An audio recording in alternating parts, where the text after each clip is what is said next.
Maria lived in a small rented house with her young son Daniel. Life was not easy for her. She worked long hours at a bakery, waking up before sunrise and returning home late at night. She wanted a better life for her boy, but her income was just enough to pay for rent, food, and school supplies. Many nights she worried about the future, but she never showed her fear to Daniel. To him, she always smiled and told him everything would be fine. One cold morning, Maria found a letter in her mailbox. It looked official with a red stamp and a heavy envelope. She opened it with care, her hands shaking a little. Inside, she discovered that she had inherited a property from a distant relative she barely knew. The name on the paper was her great-uncle, a man she had only heard about in family stories. He had passed away many years ago, but his will had only now been settled. The letter said Maria was the legal owner of an old hotel in a small town by the sea. Maria could hardly believe it. She had never owned anything in her life, not even a small piece of land. Now the paper said she owned a whole building. At first she felt excited. Maybe this was a chance to change her life. But when she read further, her excitement turned into doubt. The letter described the hotel as abandoned and in poor condition. It had been closed for decades with no income and no guests. Local officials even called it unsafe. Maria sighed, wondering if this inheritance was a blessing or a burden. That night, Maria told Daniel about the hotel. His eyes grew wide with excitement. "A hotel, Mama? Does that mean we can live there?" Maria smiled gently. "Maybe, but it will need a lot of work first." Daniel, full of hope, imagined grand halls and many rooms where he could run and play. He saw it as an adventure, while Maria saw it as a responsibility she was not sure she could handle. Still, a thought stayed in Maria's mind.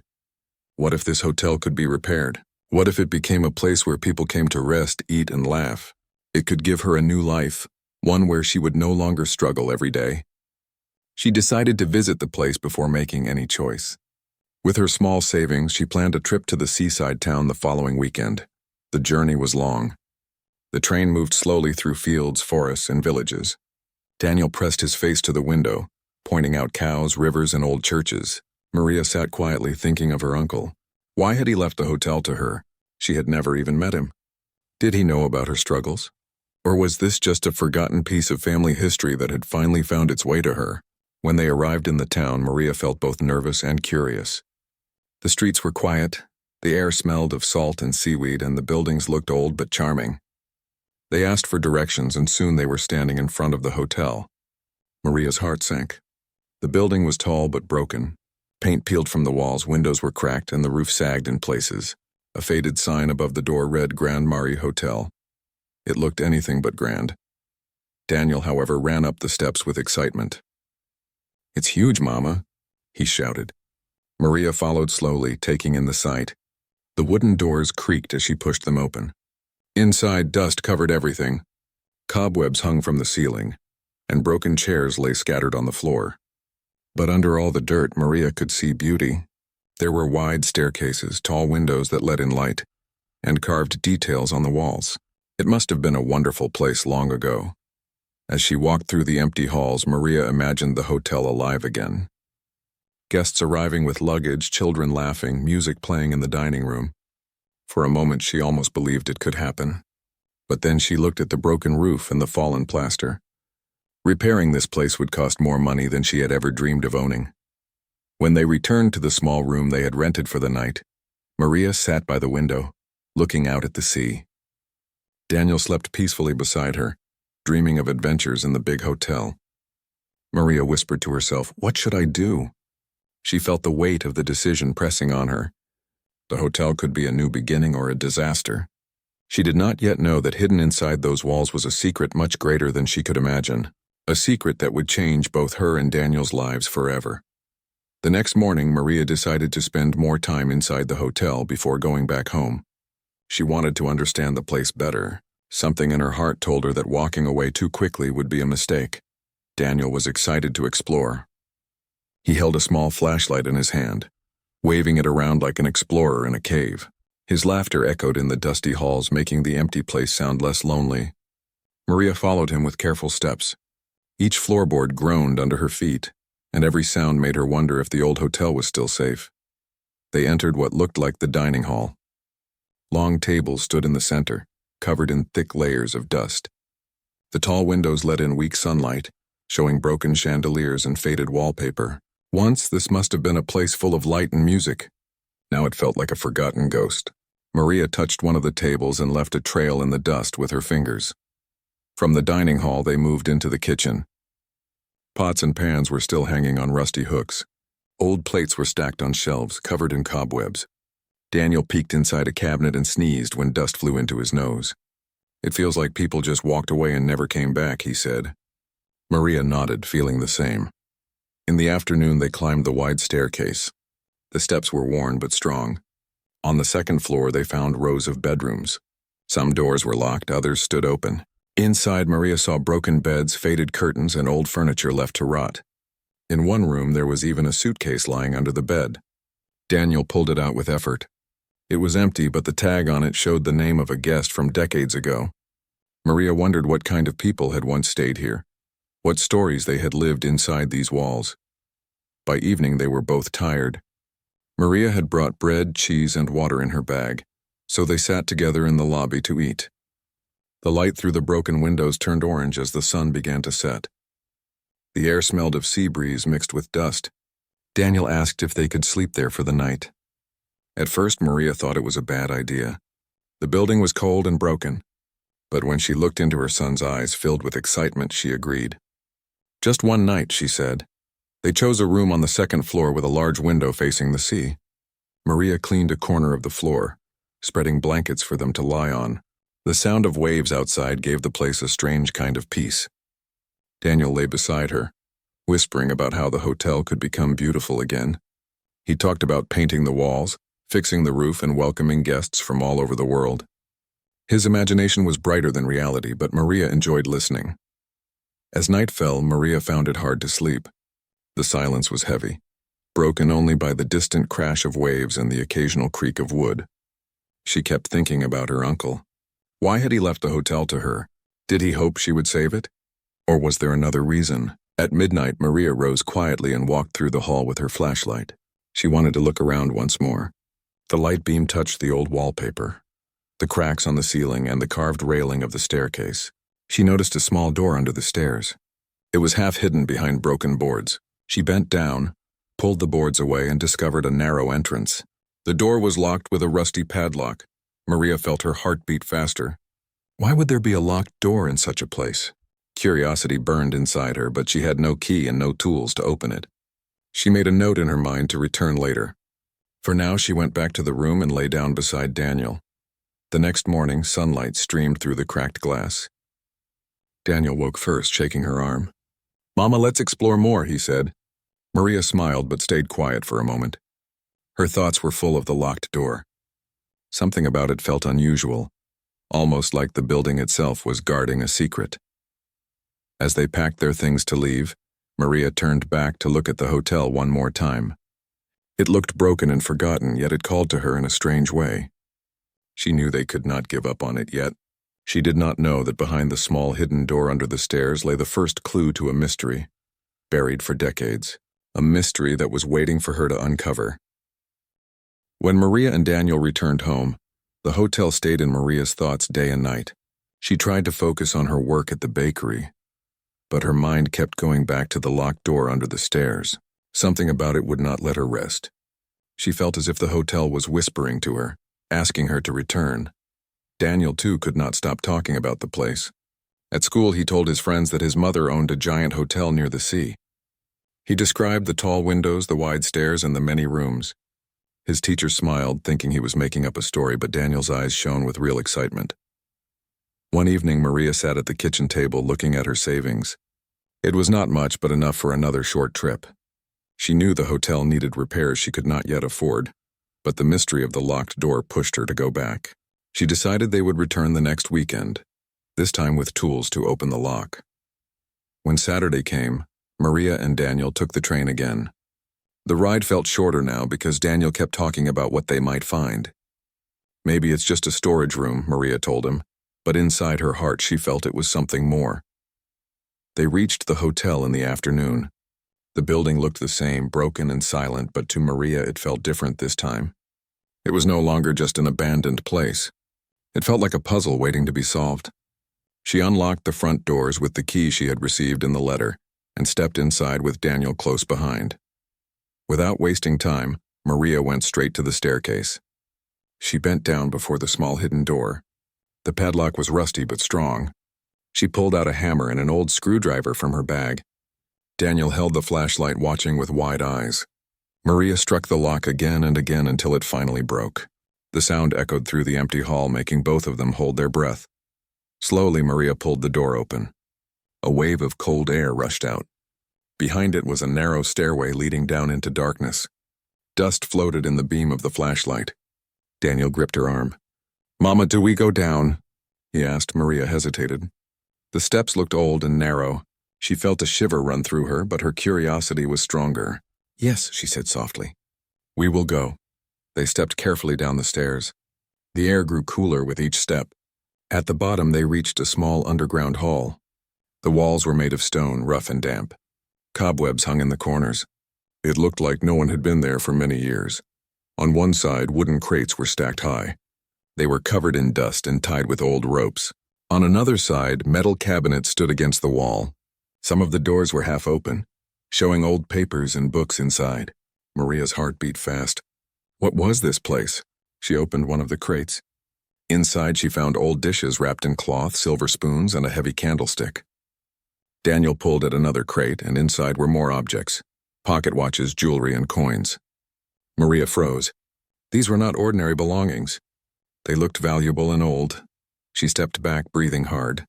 Why were such things hidden here? She touched one of the objects and felt a chill.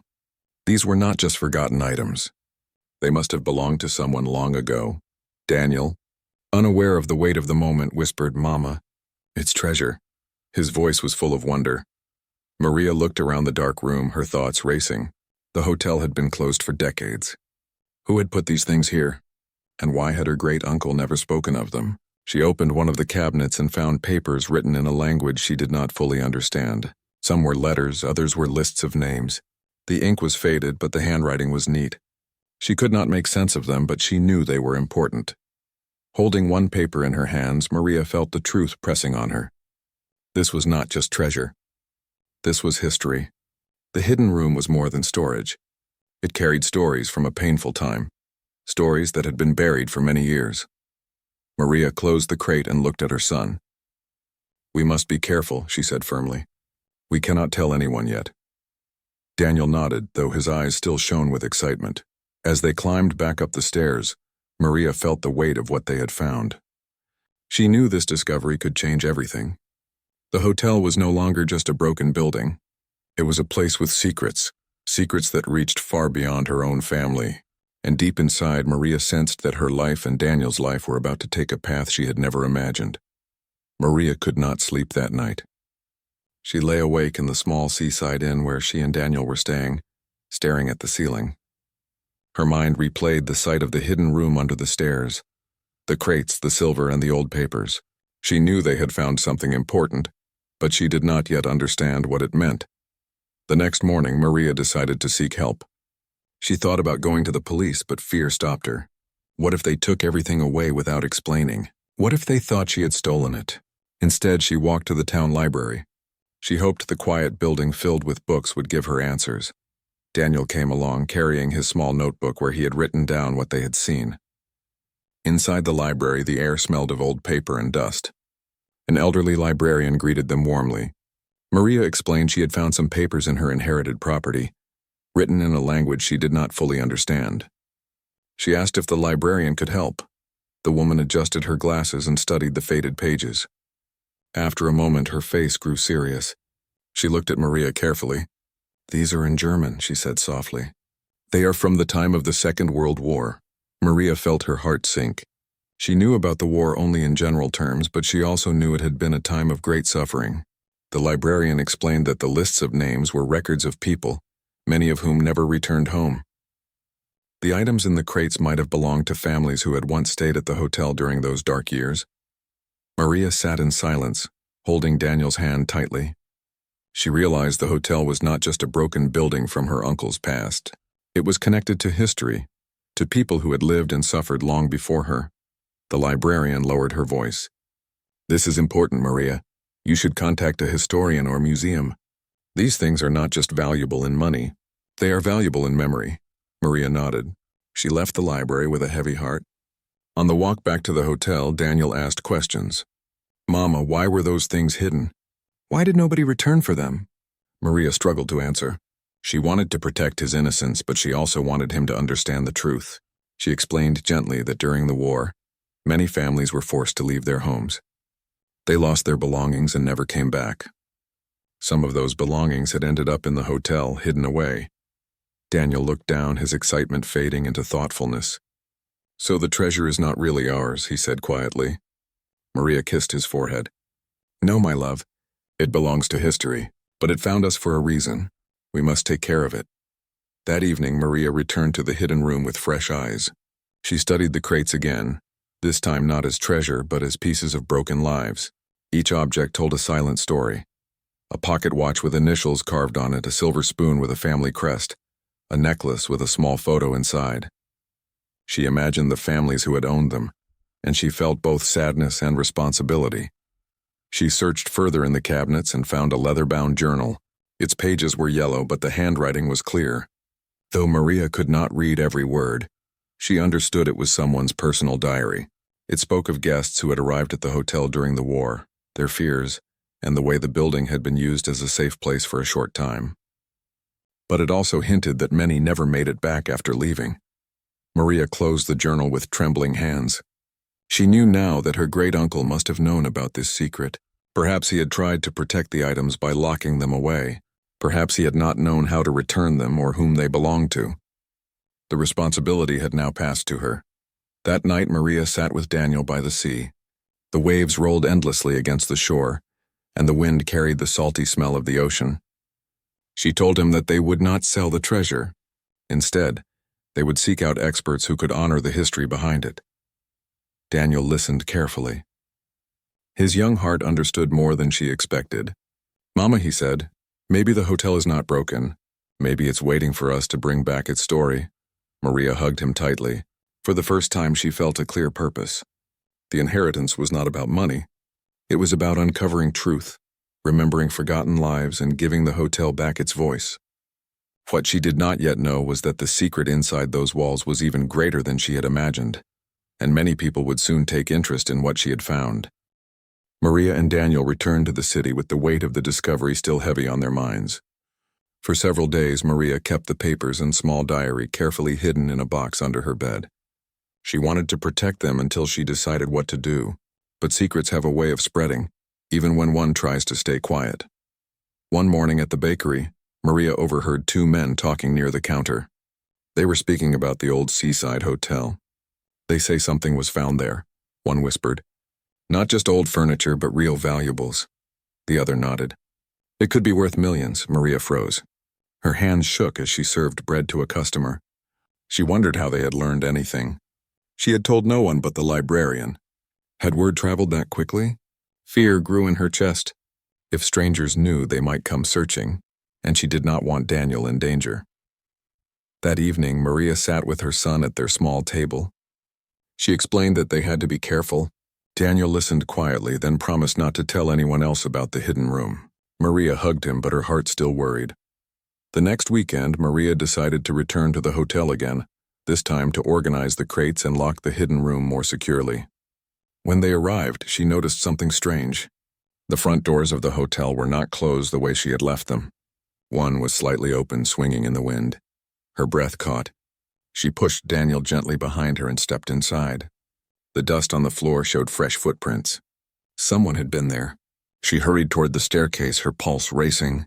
The broken boards she had removed from the hidden door were now lying on the floor in a different pattern. The padlock she had broken was gone. Maria opened the small door carefully and shone her flashlight down the steps. The crates were still there, but one of them had been opened. Silver cups and a pocket watch lay scattered on the ground. Someone had tried to search through them. She rushed down and checked the rest of the room. It seemed nothing had been fully taken, but the fact that someone had entered shook her deeply. The secret was no longer safe. Daniel, standing beside her, whispered, "Mama, are they going to steal everything?" Maria wrapped her arms around him. "Not if I can protect it," she said firmly. That night, they slept in the hotel room with the sea view. Maria could not rest. Every sound outside made her sit up and listen. She kept the diary close, knowing it was one of the most important pieces they had found. The next morning, she went to the town hall to ask about her great-uncle. An older clerk looked through old records. He explained that her uncle had been a quiet man who rarely spoke to neighbors. Many believed he carried secrets about the war. Some said he had once worked with families who were fleeing and had hidden their belongings to protect them, but no one had ever proved anything.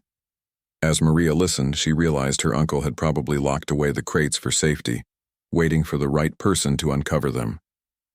Maybe that was why the hotel had been left to her. On their way back, Maria noticed a dark car parked across the street. Two men sat inside watching the hotel. She felt a chill run through her. These were not tourists. They were waiting, and she knew why. Back in the hotel, Maria told Daniel they must be very brave. "We cannot give up," she said. "The treasure is not ours to keep, but it is our duty to protect it until the truth is told." Daniel nodded, his young face serious. He promised he would stand with her. Maria began making a plan. She would need help, but not from strangers who wanted money. She needed historians, people who understood the value of memory. She thought again of the librarian who had spoken with such care. Maybe the librarian could connect her to someone trustworthy. As she looked out at the sea that night, Maria felt both fear and strength. She was only a single mother, but now she carried a great responsibility. The world outside was beginning to take notice of the treasure hidden in her hotel. She would have to fight not only for her future, but also for the voices of the past. The dark car outside the hotel did not return the next morning, but Maria could not shake the fear it left behind. She knew strangers were now watching. If she did nothing, the treasure could disappear forever. That night, after Daniel fell asleep, she sat by the window with the diary in her hands. She read through the faded pages again and again. Even though she did not understand every word, she felt the deep sadness and hope hidden in the writer's lines. She knew she had to protect the past, not for herself but for the people who had been silenced long ago. The next day, Maria returned to the town library. The elderly librarian welcomed her kindly. Maria lowered her voice and explained everything: the crates, the silver, the lists of names, and the fact that someone had already broken into the hidden room. The librarian listened without surprise. Instead of fear, there was respect in her eyes. "You must contact the museum in the capital," the librarian said. "They have historians who know how to handle such discoveries. They will protect it properly." Maria hesitated. "What if the people following us try to take it before I can bring them here?"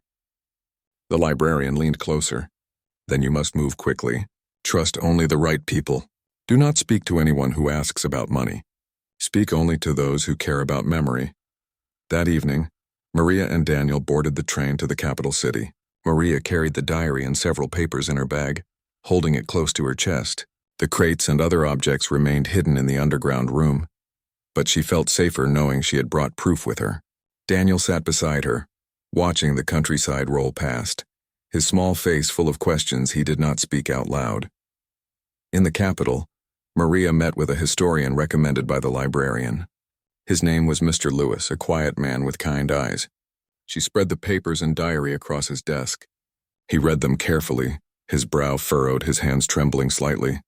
"These are real," he whispered.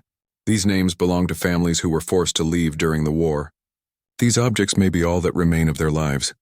Maria felt a lump in her throat. She explained how she had found everything in the hotel and how strangers were now watching her. Mr. Lewis looked at her with seriousness. "You must understand, Maria. What you have uncovered is not just valuable, it is priceless in history.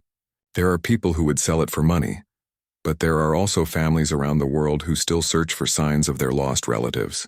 What you found could give them answers." Tears filled Maria's eyes. She thought of Daniel, sitting quietly in the corner of the office. She wanted him to grow up in a world that valued truth over greed. Mr. Lewis promised to contact the museum and government officials who dealt with war history. "You are not alone in this anymore," he said, "but you must be careful until everything is secured. The people who followed you will not give up easily." When Maria and Daniel returned to the hotel, she noticed the same dark car parked again at the end of the street. This time she did not panic. She held Daniel's hand and whispered, "We are not afraid. We are protecting something greater than ourselves." Inside the hotel, Maria made new plans. She locked the main doors more firmly, moved some of the smaller objects from the underground room into safer hiding places, and wrote down every detail she could find in the diary. She wanted nothing to be lost. That night, as the waves crashed outside and the moonlight shone through the broken windows, Maria told Daniel a story before bed.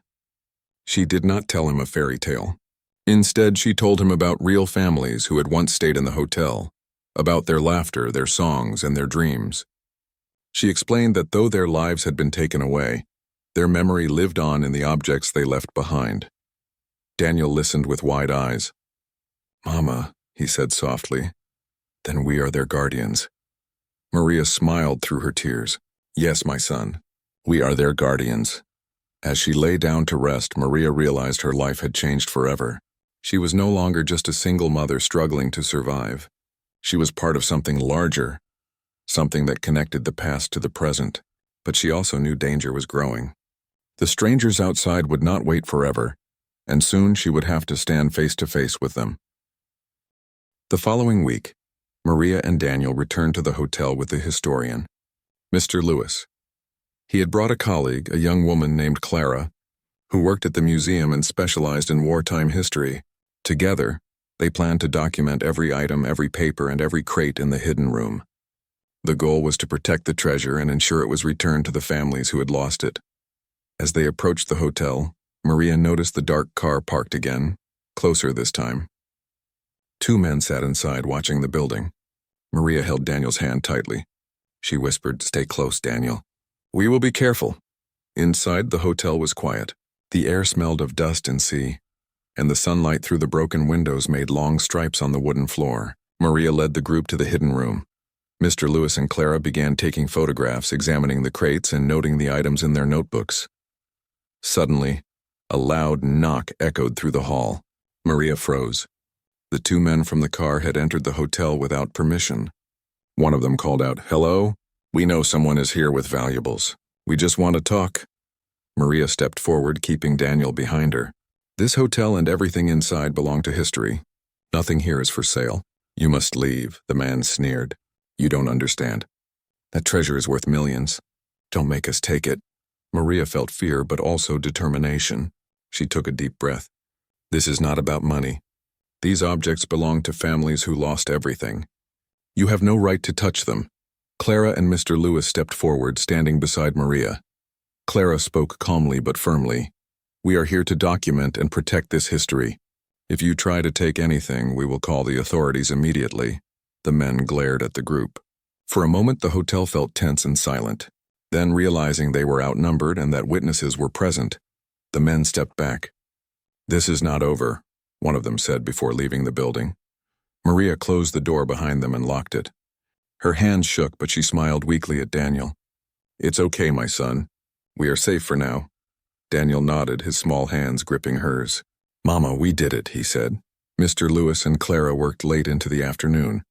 They carefully recorded the names, dates, and objects, making sure every detail was preserved.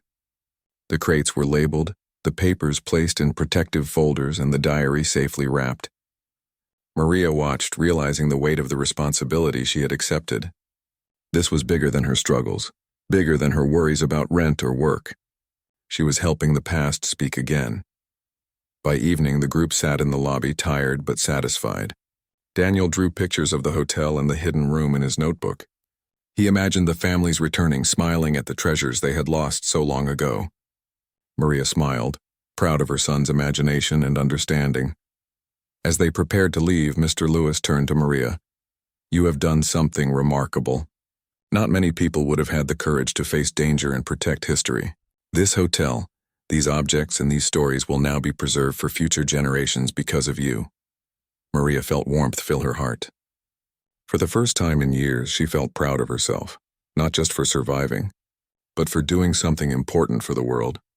That night, as Maria and Daniel lay in the hotel room, she spoke softly to him. "Daniel, we have started something very important.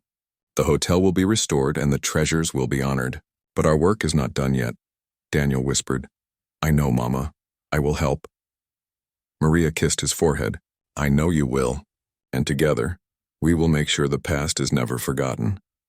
Outside, the waves crashed against the shore, stronger than ever. Maria looked through the broken window at the sea and felt a strange peace. The hotel was still broken, but inside it held hope, history, and stories waiting to be told. The hidden treasures were no longer just objects. They were memories, lessons, and connections to people who had lived and dreamed long ago. Maria closed her eyes, feeling the weight of responsibility but also the strength she had never known she possessed. Whatever challenges came next, she knew she would face them. She was no longer just a single mother. She was a guardian of history, a protector of memory, and a woman who had found her courage in the most unexpected place. Weeks passed since Maria, Daniel, and the historians had documented the hidden room. The museum arranged for experts to come to the hotel and carefully preserve the treasures. Every object was cleaned, cataloged, and stored safely. The papers, the diary, and the names of families were scanned and copied so the history would never be lost again. Maria and Daniel watched as the hotel slowly transformed. Workers repaired the broken roof, painted the walls, and fixed the windows. Each room was cleaned and restored. The once empty halls now smelled of fresh wood and paint. It was still far from a grand hotel, but it had life again.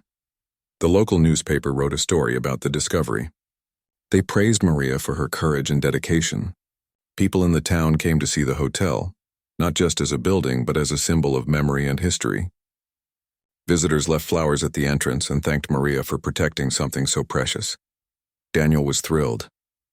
He ran through the halls, showing visitors the rooms he had imagined would be filled with laughter. Maria laughed as she watched him, feeling a joy she had never known. She realized that the hotel had given her more than responsibility.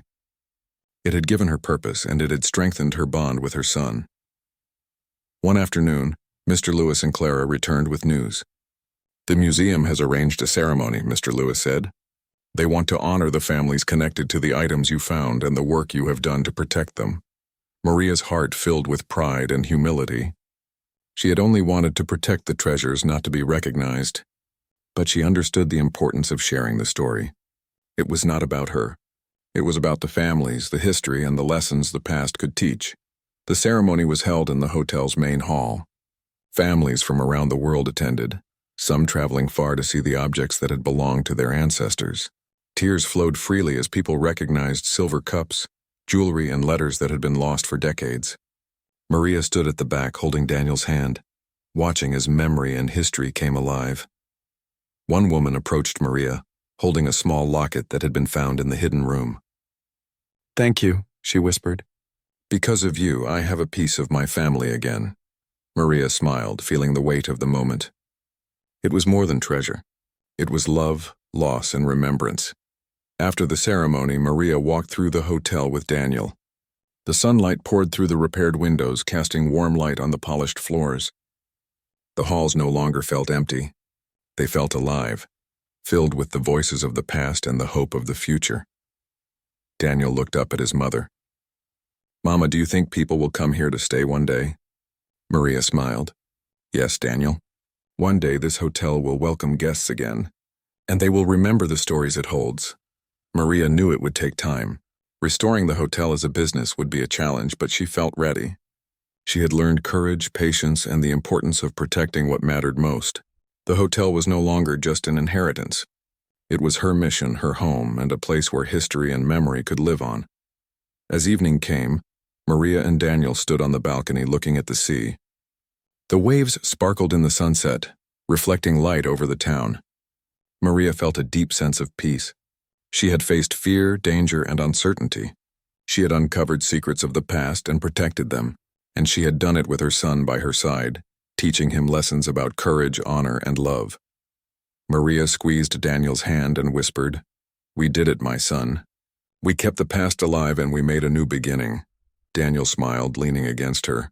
Together, they watched the hotel, standing tall and proud. The Grand Marie Hotel had a future now. It was more than a building. It was a bridge between yesterday and tomorrow, and for Maria and Daniel, it was proof that even the smallest people could hold the greatest responsibility and turn it into something extraordinary. The hotel would welcome life again. Families would laugh, children would run through the halls, and visitors would remember those who had been lost. Maria and Daniel had preserved history, uncovered treasure and found hope in a place that once seemed broken and forgotten.